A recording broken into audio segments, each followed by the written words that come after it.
YCN, your local view on WVBK-CA, serving Manchester, Londonderry, Vermont, and South Charlestown, New Hampshire, and WVBQ-LP, serving Charlestown, New Hampshire, and Rockingham, Vermont.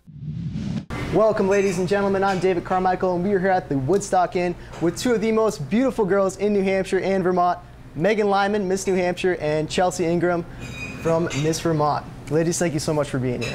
Thank you. Now, I want to talk about your past experiences with the pageantry. Megan, let's start with you, because you've competed in Miss New Hampshire before, right?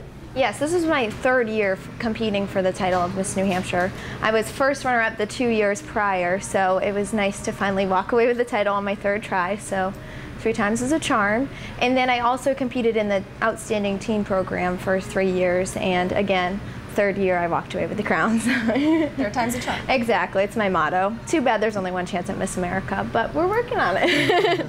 And you can compete in Miss New Hampshire as many times as you want? You can keep competing as long as you don't win. All right. And Chelsea, you've competed in other states. That's right. I competed at Miss North Carolina originally, but then I moved to Vermont because Jim Cantori went to the renowned London State College. That's right. We both went there. Of course, that's right. Shout out. He is my hero when it comes to meteorology and my complete idol. So I shipped myself up there, and I said, if I want to be the best meteorologist I can possibly be, then I need to go where the best went, and got talked into one of the faculty from the school to compete for Miss Vermont. I thought I was kind of done with my pageant career, but she talked me into it, and I competed Miss Vermont my first time and took the title, so I couldn't be happier. Now, what are some of the qualifications you need to earn the title? You have to be a resident of the state for at least 6 months, so whether you're attending a college there, working there, or just living there, born and raised.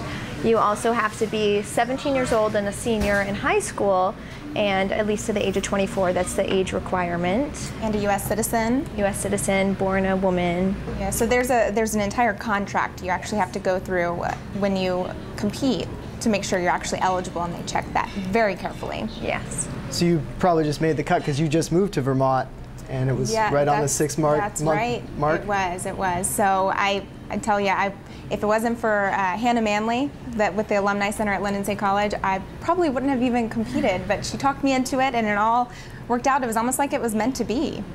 Perfect. So the road to the crown, what are some of the things, how does pageantry work? I mean, the pageantry evokes, you know, all these elegant gowns and swimsuits and extravagant parades and, you know, the silly antics of Miss Congeniality. But like, what actually happens at a pageant? How does it work? There's 5 phases of the competition in the Miss America organization. So it starts out with a private interview with the judges. So each girl has 10 minutes to kind of show herself to the judges, just the judges, no one else can watch. So that's the first part. And then you compete in a talent segment, which you have at Miss America. We only have 90 seconds to present our talent. On stage question, which is the chance for you to get asked either a question on your platform, which is an issue that you're passionate about and that you work with, or anything in general. It can be anything. So that's a chance for the judges to see you on stage and how well you speak on stage. You have swimsuit, famous swimsuit, and evening gown. But they want to see in swimsuit that you're completely healthy and fit, and you can handle the job of Miss America, because it is tiring. It's even sometimes exhausting being Miss New Hampshire and Miss Vermont. You're traveling a lot. You have to have the stamina. You have to be capable. So they want to make sure that you have that fitness qualification for the title. Because it's so important with today's youth that you're eating right, and to be a representative and a role model to kids, saying, you know, I respect my body and I take care of it. So they're not so much looking at your body in a swimsuit, thinnest, but who's yes, got the best shape. As long as you're healthy and fit, that's their main criteria. Yes. And what are some of the things you guys have been doing to stay healthy and fit? Well, of course the gym, but one big thing for me is just making sure that I eat right, because obviously you are what you eat. So just being very cautious and drinking lots of water has really helped me.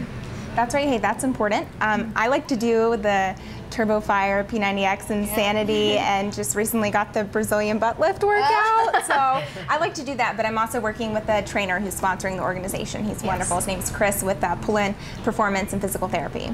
Yes, same. Excellent. All right, well, be sure to check out these ladies January 12th, right? That's right. On ABC for the Miss America pageant.